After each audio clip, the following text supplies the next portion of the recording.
জয় মাসি। আজি আমি প্ৰভুৰ শাস্ত্ৰৰ পৰা এটা বাক্য পাঠ কৰিম। সেইটো হ'ল 1 থেছালনিকিয়া 5:18 আৰু ইয়াত এইদৰে লিখা আছে, সকলো বিষয়তে ধন্যবাদ কৰা, কিয়নো তোমালোকৰ প্ৰতি যীশুখ্ৰীষ্টত ঈশ্বৰৰ এই ইচ্ছা।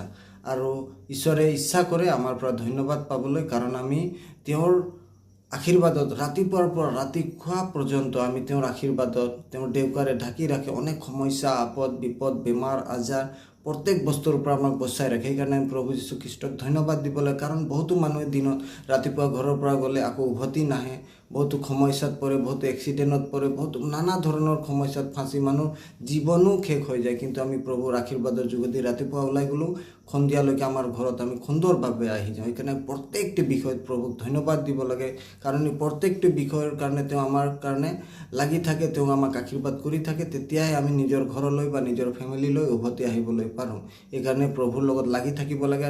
এটি বিষয়ত আমি তেওঁক ধন্যবাদ দিব লাগে। তো এই বাক্যৰ প্ৰতি ঈশ্বৰৰ আশীৰ্বাদ হওক, আৰু এই বাক্য আমাৰ প্ৰত্যেকজনৰ কাৰণে লাগতিয়াল হ'ল। এইকাৰণে আমি প্ৰত্যেকজনে প্ৰাৰ্থনাত লাগি থাকিম। ধন্যবাদ।